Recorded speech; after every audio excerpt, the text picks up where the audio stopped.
सूर्य क्रिया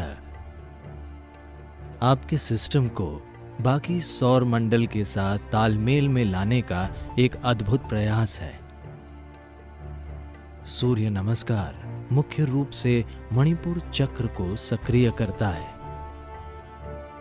आपकी शारीरिक सेहत, मानसिक सेहत, आपकी आध्यात्मिक संभावना, सब कुछ इससे तय होता है। सूर्य क्रिया बुनियादी अभ्यास है। सूर्य नमस्कार उसका सरल रूप है।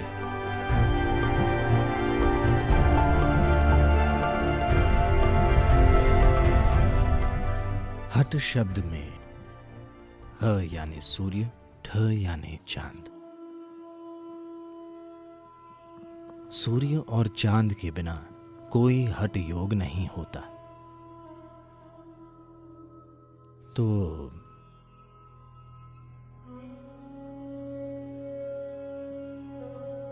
ऐतिहासिक रूप से, क्योंकि मैं विद्वान नहीं हूं, पता नहीं लोगों ने पहली बार use this name for the first time as Namaskar or Surya Namaskar.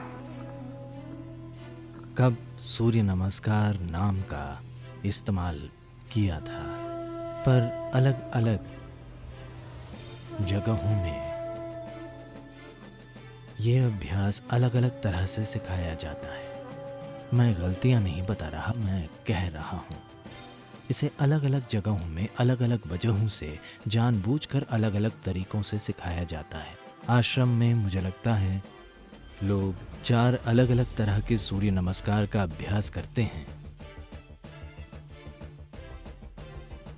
मैं एक अलग तरह का सूर्य नमस्कार करता हूं, यानी 5 तरीके। ज्यादातर इसे सूर्य नमस्कार कहते हैं क्योंकि ये मुख्य रूप से मणिपुर चक्र सक्रिय करने, सिस्टम में गर्मी पैदा करने और समत प्राण या ऊष्मा बढ़ाने के लिए है। सौर शब्द सिर्फ एक प्रतीक नहीं है।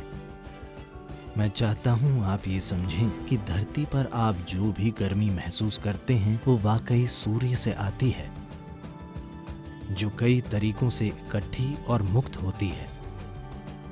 यह हाइड्रोकार्बन्स का रूप ऐसा इसलिए है क्योंकि वे सूर्य में पके हुए हैं।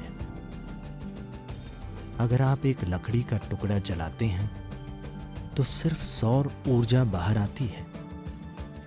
अगर सौर ऊर्जा हटा दी जाए तो धरती ठोस बर्फ बन जाएगी।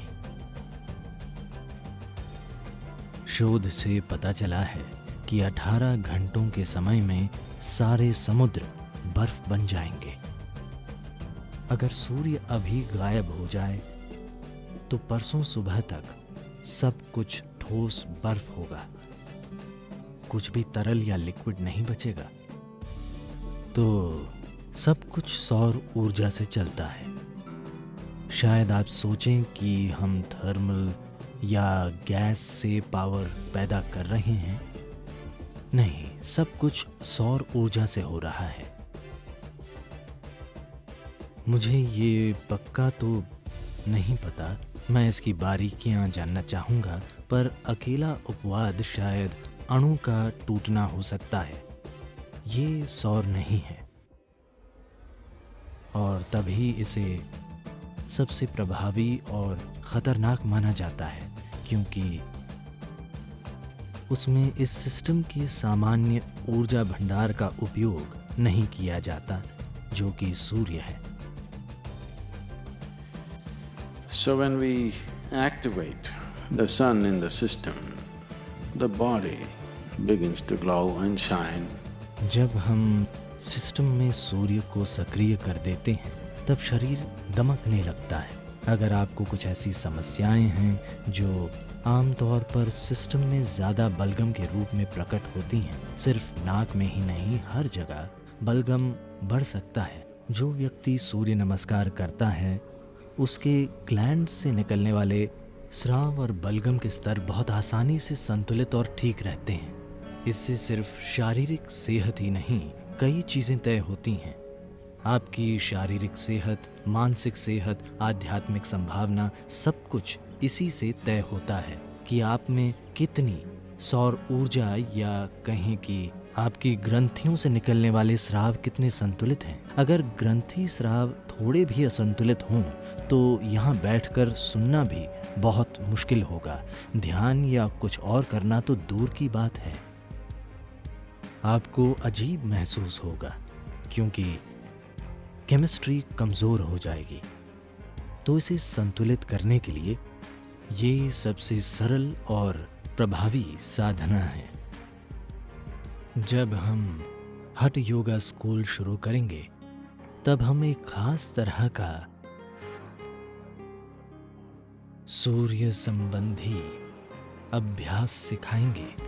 काफी कुछ सूर्य नमस्कार जैसा, पर उसे सूर्य क्रिया कहते हैं। उसमें खास तरह से सांस लेना और दूसरी चीजें शामिल हैं। सूर्य क्रिया आपके सिस्टम को पूरे सौर मंडल के तालमेल में लाने का एक अद्भुत प्रयास है। सूर्य नमस्कार और सूर्य शक्ति ये दोनों अभ्यास दूर के रिश्तेदार हैं। अगर आप लोगों को बारीक चीजें बताएंगे तो हर कोई नहीं समझेगा, तो उन्हें थोड़ा सरल बनाया गया है। अगर आप अपने और बड़े सिस्टम के बीच एक तालमेल बना लेते हैं, ये छोटा सिस्टम है और बड़ा सिस्टम सौर मंडल है, अगर ये दो चीजें एक साथ हैं तो आपकी शारीरिक, मानसिक और सांसारिक खुशहाली बिना प्रयास के होगी। आप जो भी करेंगे वो अच्छे से होगा।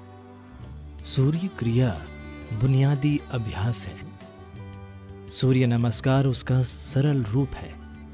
सूर्य शक्ति को मांसपेशियों और शरीर बनाने के लिए थोड़ा और सरल किया गया है। उसकी प्रकृति काफी कसरती है, वो एक पूरी एक्सरसाइज है। उसके लिए कोई उपकरण जरूरी नहीं है। आप किसी होटल के कमरे में हों या जहां भी हों, आप सूर्य नमस्कार या सूर्य शक्ति